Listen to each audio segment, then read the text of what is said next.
Amigos, ¿cómo están? Estoy muy contento, muy agradecido con nuestro invitado el día de hoy, el maestro Elín Martínez Osuna, ya conocido de todos ustedes, porque estamos hablando de la segunda parte del tema que ya veníamos manejando respecto al desconocimiento de operaciones electrónicas bancarias. Estas operaciones que muchas veces nos pueden cargar o aparecer, que no hemos hecho, cargos que no reconocemos y decimos, bueno, pues ¿cómo sucedió esto? ¿Por qué me quitaron dinero? ¿Por qué en mi cuenta aparece este cargo que no hice? Por lo tanto, con el maestro Eli ya habíamos hablado de los temas eh, genéricos, sustanciales, y nos detuvimos un poco, muy generalmente, en lo que es el procedimiento en un juicio mercantil. Por lo tanto, ahorita vamos a abundar más, sobre todo en la materia fina del proceso, por ejemplo, lo que tiene que tener una demanda, qué es lo que observar en la demanda, las pruebas, sobre todo que nos van a apoyar para sustentar esta información, y pues algunos consejos y tips que nos da el maestro Eli. Por lo tanto, queridos amigos, sean bienvenidos a su programa Rutas y Retos de Legalidad, y querido Eli, gracias por estar nuevamente en este espacio que es tuyo. ¿Qué tal, estimado maestro Juan? Es un gusto saludarte a ti y a toda tu queridísima audiencia. Efectivamente, esta es la continuación de lo que ya habíamos platicado de forma general, de forma extensa. Ahora nos vamos a enfocar un poquito más hacia los aspectos probatorios dentro de la nulidad de las operaciones bancarias a través de canales digitales. Entonces, dentro de las partes que nosotros tenemos que considerar probatoria, viene aquí el tema sumamente interesante, porque es la parte medular de todo el juicio. Como bien sabemos, la parte sustancial, el derecho sustantivo, es son aquellas normas subjetivas, derechos y obligaciones que van a regir las conductas de las personas, o en este caso de entidades financieras o bien personas morales de cualquier otra índole.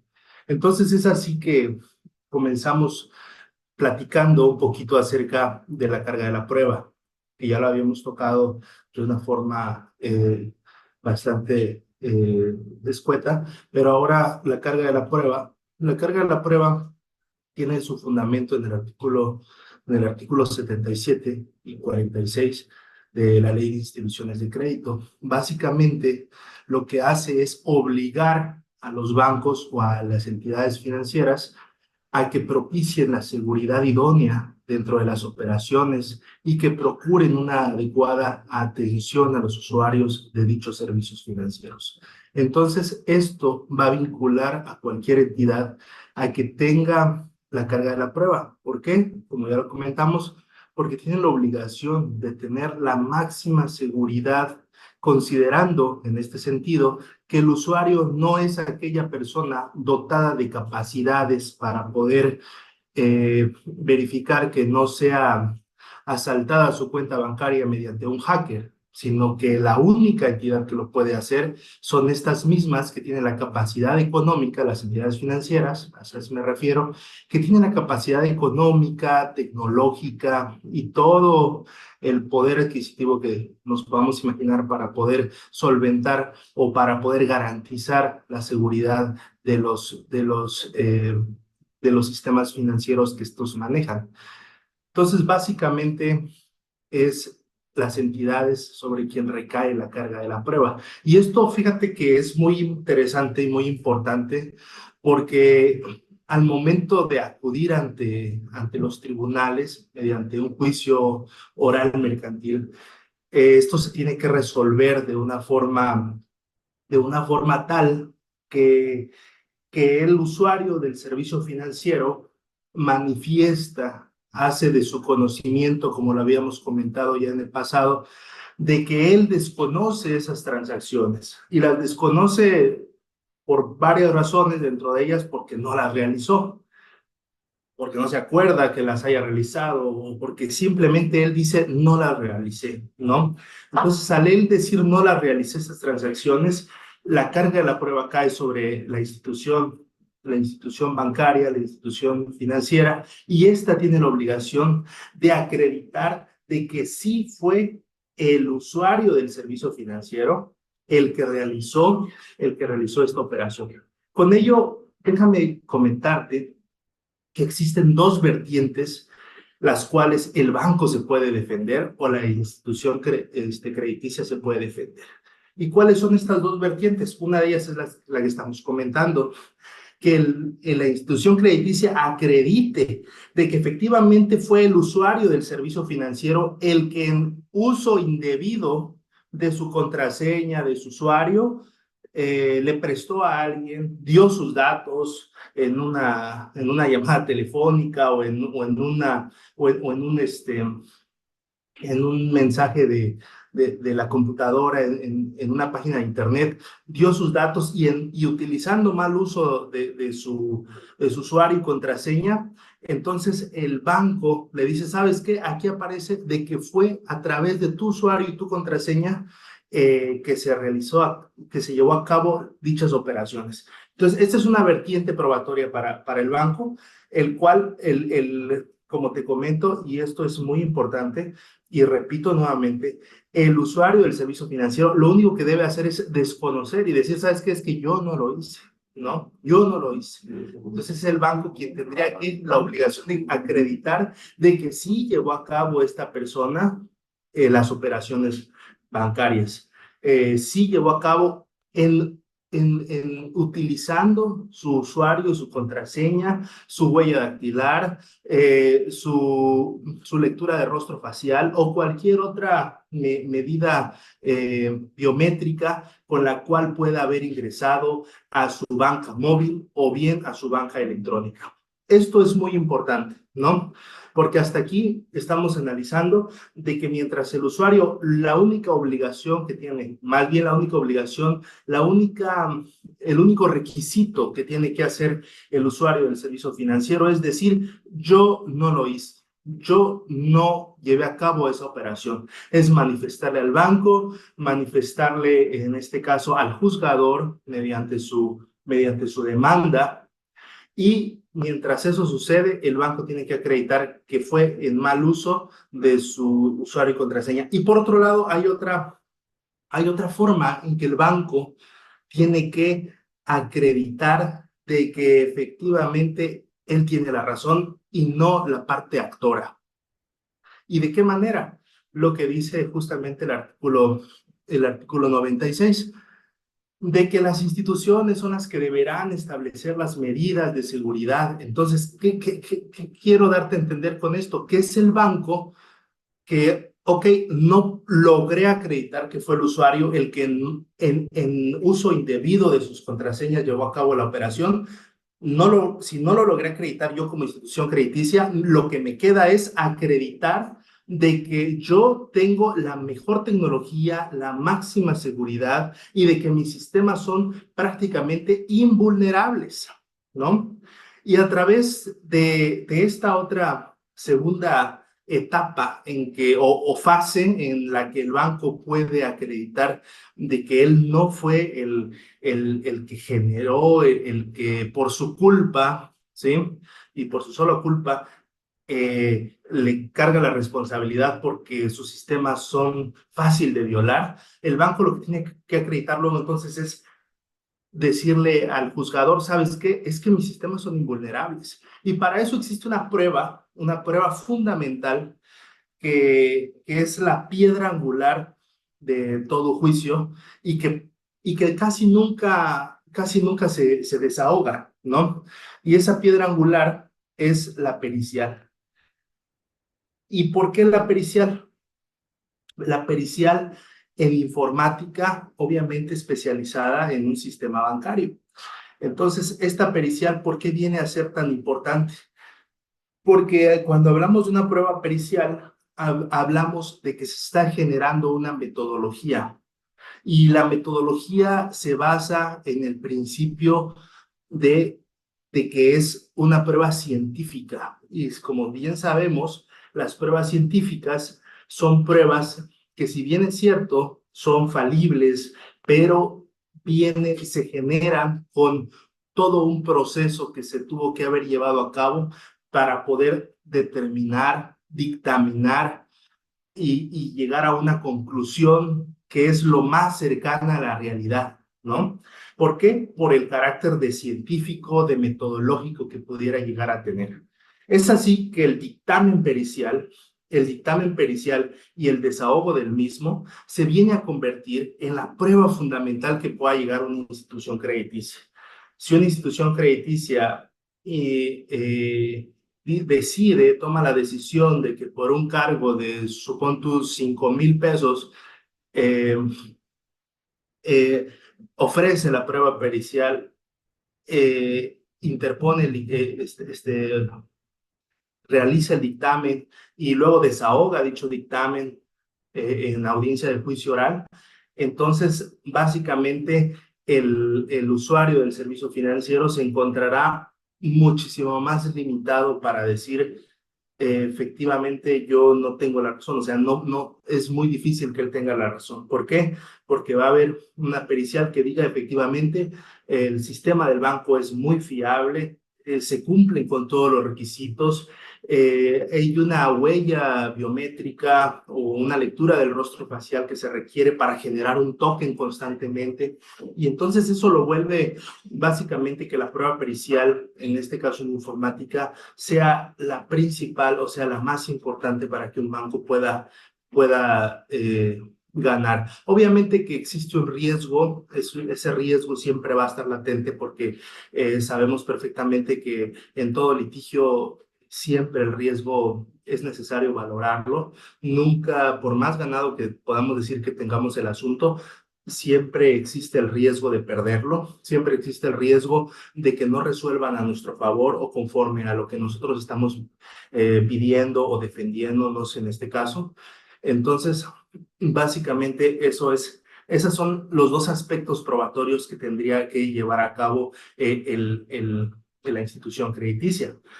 Ahora bien, de un inicio, todo esto que estamos mencionando, gestando, se tiene que ofrecer desde la presentación de la demanda como desde la contestación, por así ser la naturaleza del juicio oral mercantil. No lo podemos ofrecer después, no se nos puede ocurrir que en audiencia preliminar estemos ofreciendo pruebas. Todas estas pruebas tienen que ir desde el inicio.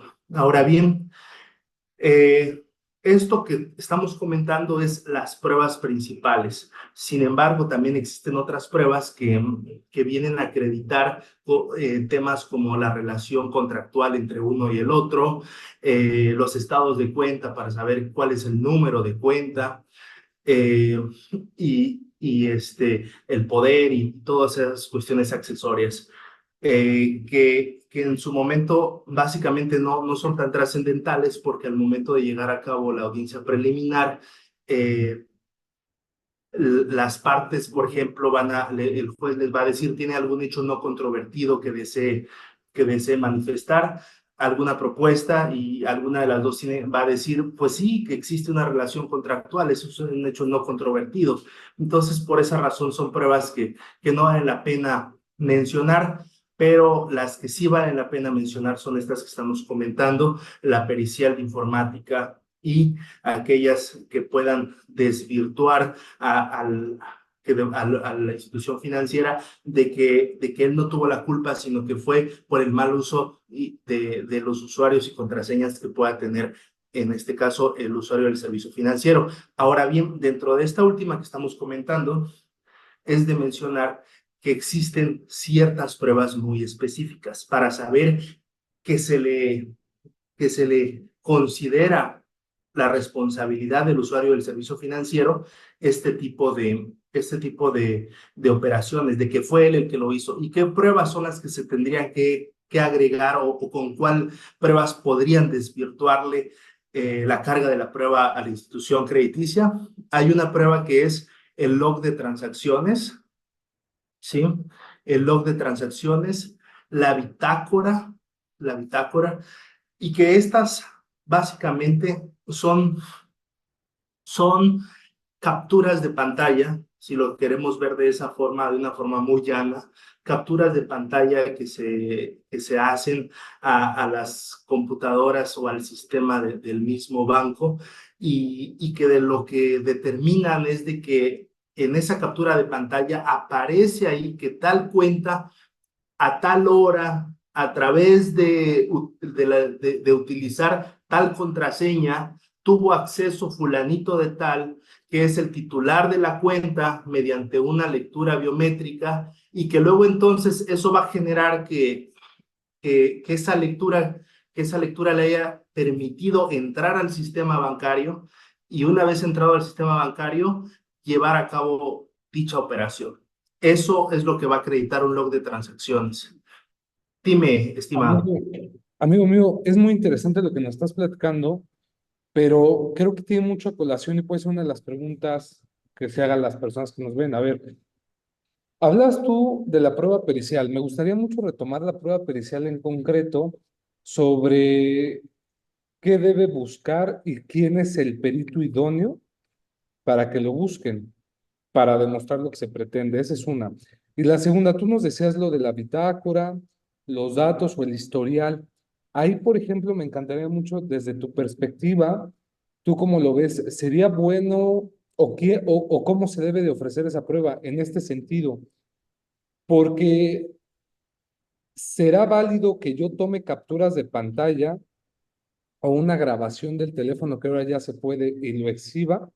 ¿O tengo que pedirle al juez que se lo requiera a la institución financiera y lo presente para que tenga mayor validez o no importa en esa tesitura? Ahí me gustaría preguntarte ahí tú qué opinas en esa parte. Bien, voy a empezar con la segunda y luego me remito a la primera. Tus preguntas, excelente. Me parece muy interesante lo que estás planteando. Te comento respecto a que si se pide con el juez o yo lo ofrezco, mi recomendación, si en caso de representar a una persona física o moral y realmente me robaron dinero de mi cuenta por alguna u otra razón, es decirle, ¿sabes qué? No presentes ninguna captura de pantalla de esa forma.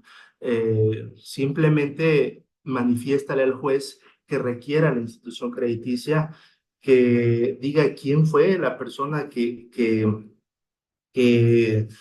a donde se envió la cuenta. O bien, te comento una cuestión aquí. Si tú le dices al juez, oye, vámonos en contra de la persona que se le envió la cuenta, entonces van a girar oficios de búsqueda y el juicio se va a tardar más o menos un año o muchísimo más tiempo, ¿no? Entonces, si tú le ofreces igual al juez de que fulanito de tal fue al que le llevó el dinero y aquí lo tengo y aquí está la prueba, va a ser lo mismo, ¿no? Van a girar oficios para que vayan a buscarlo y resulta ser que fue en el estado de Nuevo León. Entonces van a girar a búsquedas a Nuevo León y de un probable domicilio y de ahí va a regresar el exhorto, quién sabe cuándo, y nunca lo encontraron, ¿no? Entonces creo que lo ideal sería, ¿sabes qué? Simplemente yo desconozco quién fue, ¿no? Desconozco y tampoco me interesa quién haya sido. Lo que yo te estoy diciendo, esta institución, es que mi cuenta fue vulnerada, no sé por quién, yo no fui, y entonces, señor juez, hágase lo que considere. Entonces ahí la institución crediticia va a decir, no, es que tú lo mandaste y lo mandaste a tal cuenta, ¿no? Pero eso ya le corresponde a la institución, ya no a uno.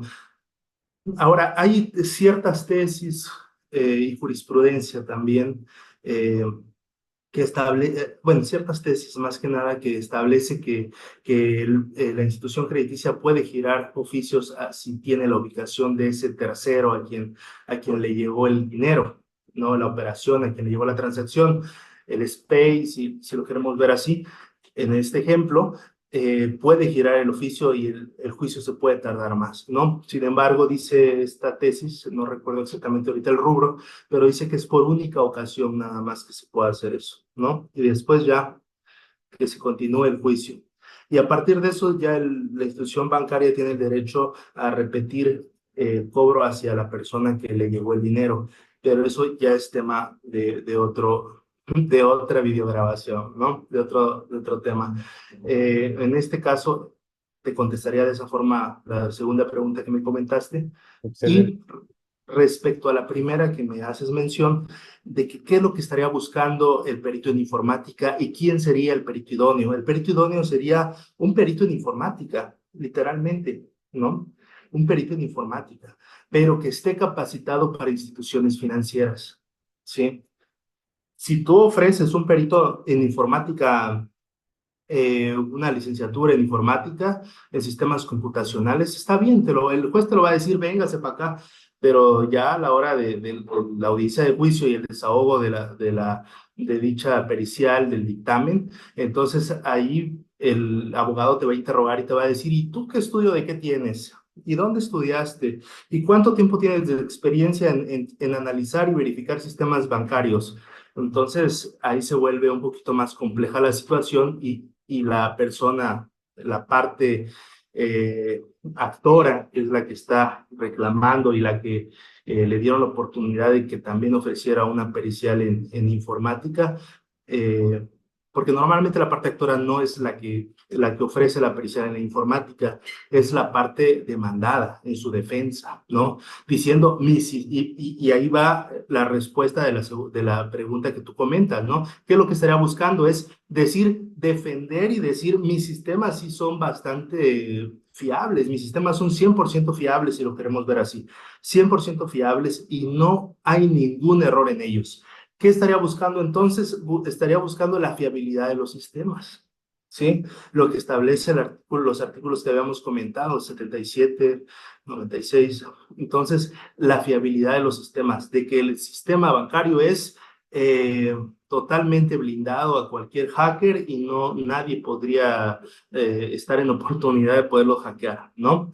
Y más por una suma de 3,000 pesos. Entonces, básicamente eso es lo que estaríamos intentando acreditar desde el punto de vista de la institución crediticia y desde el punto de vista de la parte actora. Si la institución crediticia en la contestación de demanda ofrece su pericial, la parte actora tiene 3 días en su vista para que también diga, yo también voy a nombrar a mi perito y se llama fulano de tal. Entonces ya fulano de tal, el perito va a decir, ¿sabes qué? Ese banco no es fiable, ¿no? Y va a exhibir hasta periodicazos de que por qué no es fiable el sistema bancario, ¿no?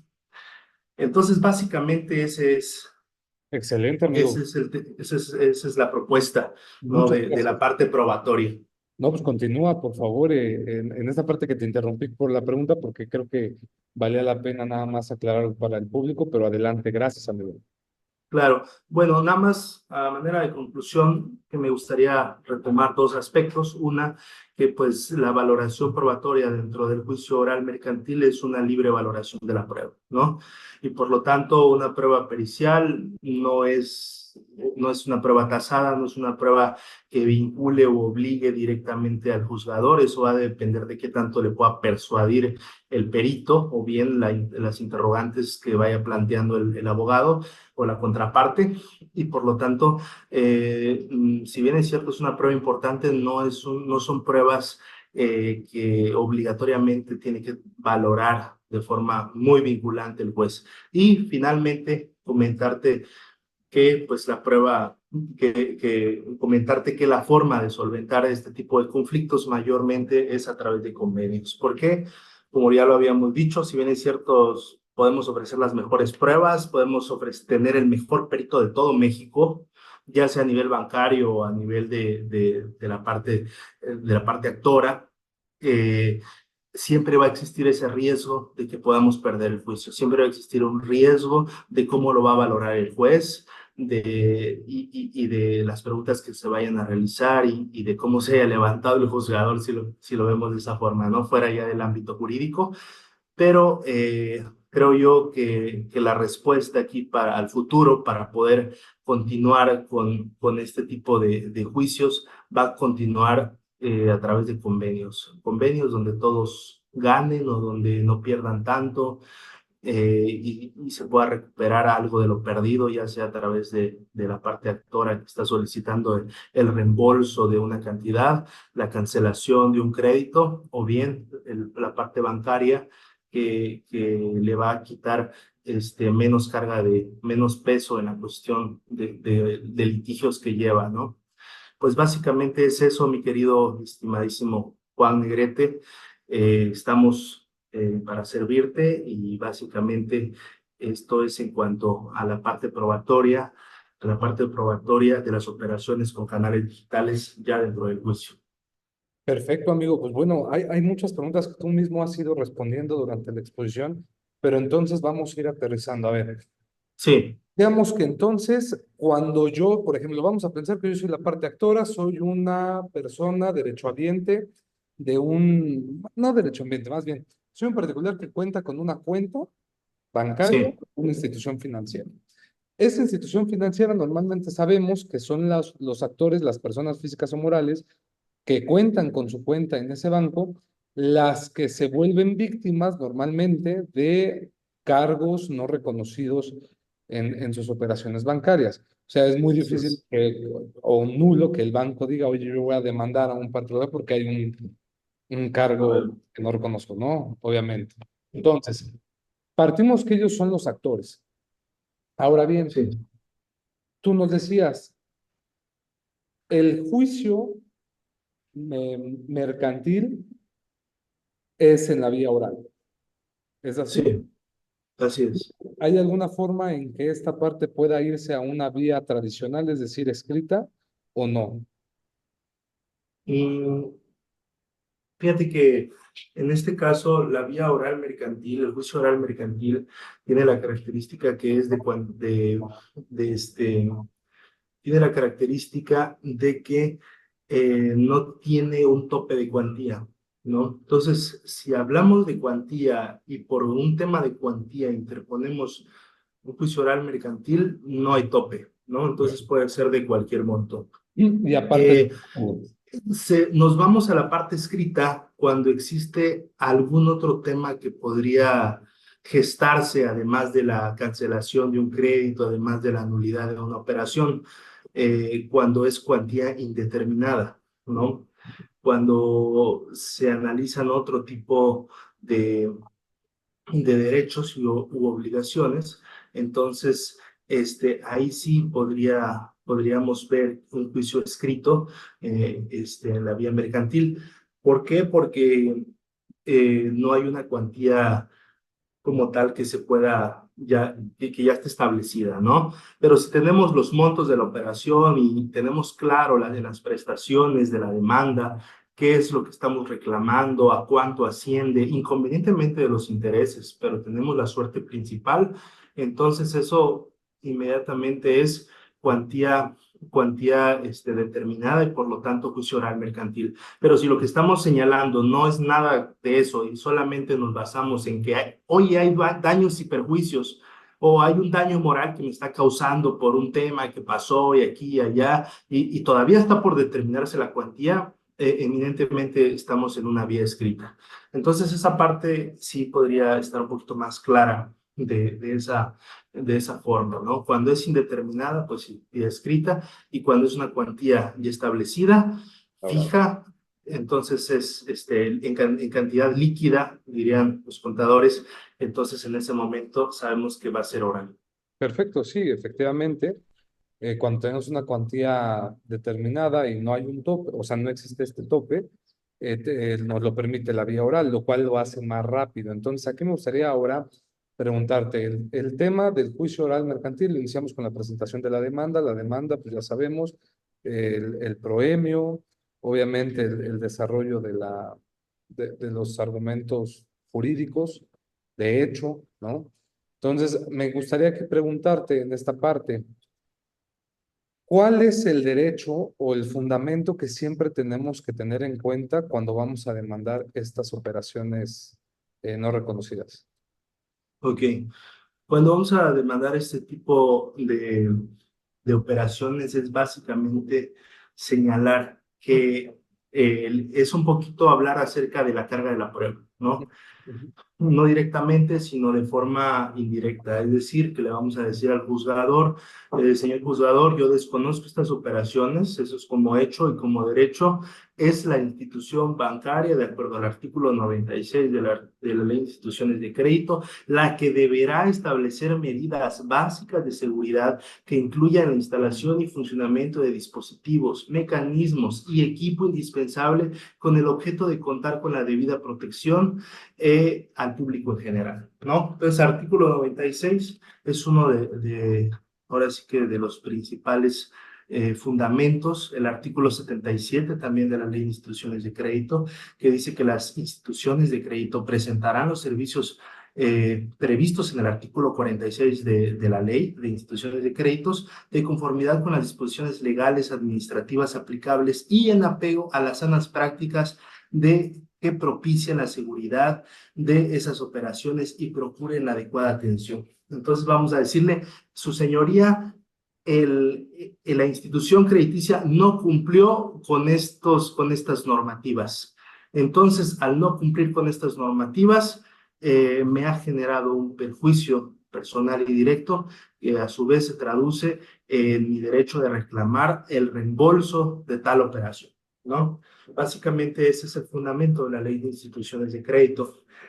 Y dentro del aspecto probatorio, aquí no es nada más de que el banco viene y levanta sus capturas de pantalla, las imprime y luego las manda a imprimir y luego las presenta ante el juzgado, ¿no? Y dice, estas son mis pruebas y ya, no. Todas esas pruebas que vaya presentando la institución crediticia tienen que ir sí o sí, eh, tienen que ir sí o sí certificadas por ellos mismos. Hay una certificación especial que se llama, bueno, no se llama, es el artículo que se contempla en el artículo 100 de la Ley de Instituciones de Crédito, la cual permite al banco que todas aquellas actos que sean realizados por él o emitidos por el mismo banco, conforme a esa certificación, normalmente puede ser un sello con la firma de quien certifica, un autorizado, y en ese sello va inmerso su número de poder con el cual le dieron las facultades para que pueda certificar documentos bancarios. Eso le va a generar la seguridad, tanto la seguridad al, al actor, a la contraparte, de que esos documentos fueron emitidos por el banco. Si esos documentos no son emitidos por el banco, obviamente se pueden objetar, ¿no? Si el banco ofrece copia simple, por decirlo así, en lugar de documentos certificados, pues se pueden objetar y se le puede decir, su señoría, la institución crediticia no cumplió u objeto de estos documentos en cuanto a su alcance y valor probatorio, toda vez que no son fiables por no venir certificados conforme al artículo 100 de la Ley de Instituciones de Crédito, y por lo tanto se desconoce si son emitidos por la institución o no lo son, ¿no? Eso es el efecto jurídico, el efecto legal que va a generar el hecho de que una prueba, una probanza, un documento no venga cabalmente certificado por la institución crediticia. ¿A quién le afectaría en caso de ser así? Al mismo banco, porque entonces se le va a tomar por cierto los hechos que está mencionando la parte actora, y en el caso por ciertas las pruebas que está ofreciendo, ¿no?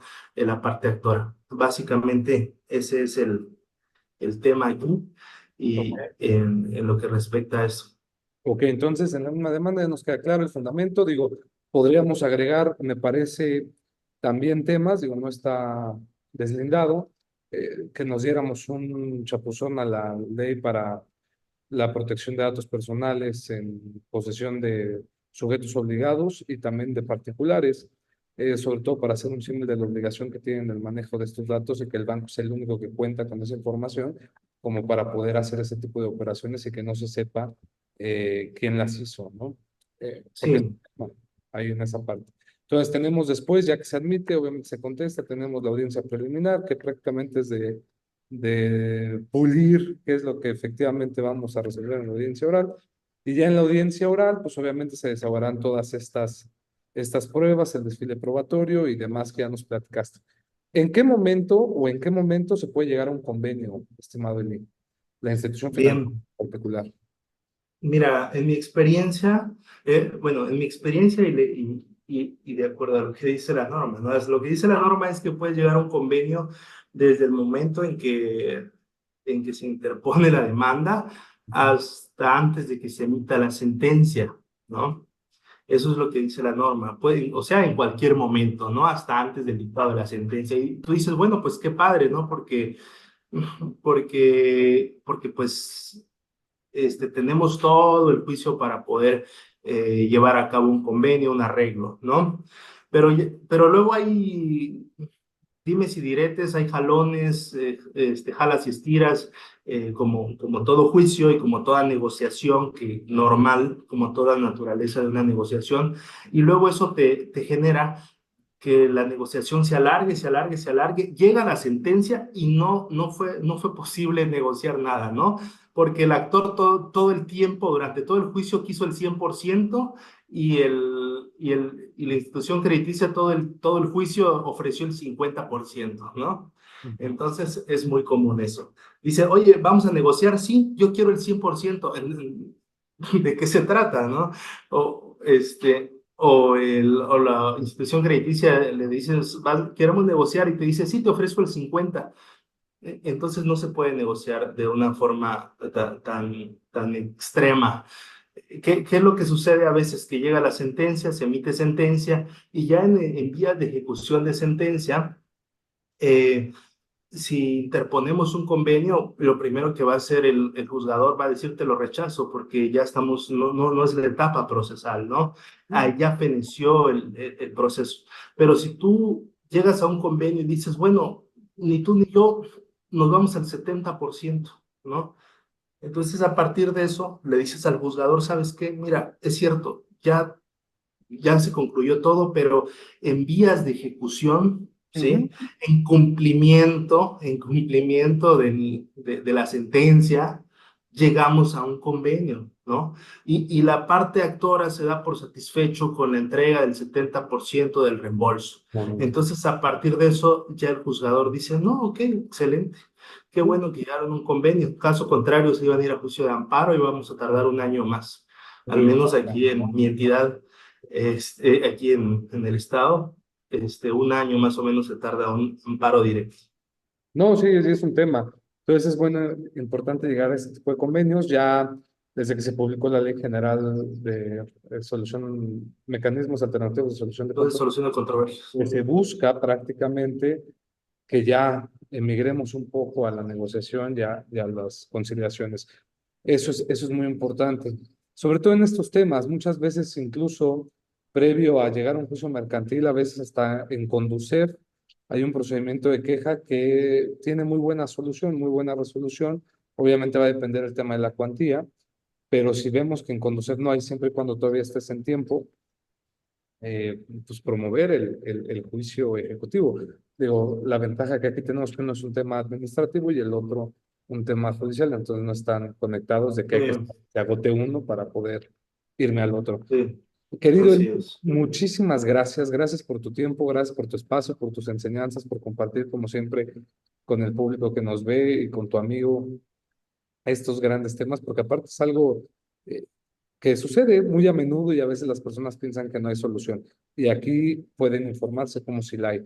Querido público, queridos amigos, gracias como siempre por sintonizarnos en su programa Rutas y Retos de Legalidad.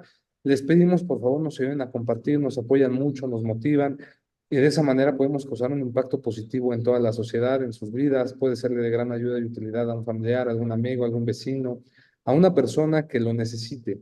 Entonces, hagamos un cambio trascendente y que este proyecto universitario siga creciendo. Si no está suscrito, suscríbase, regálenos un gran me gusta y inmediatamente recibirá todo el nuevo material que tenemos para ustedes. Cuídense mucho. Hasta la próxima, querido amigo. Nos vemos. Cuídate. Un abrazo enorme, Juan. Hasta luego.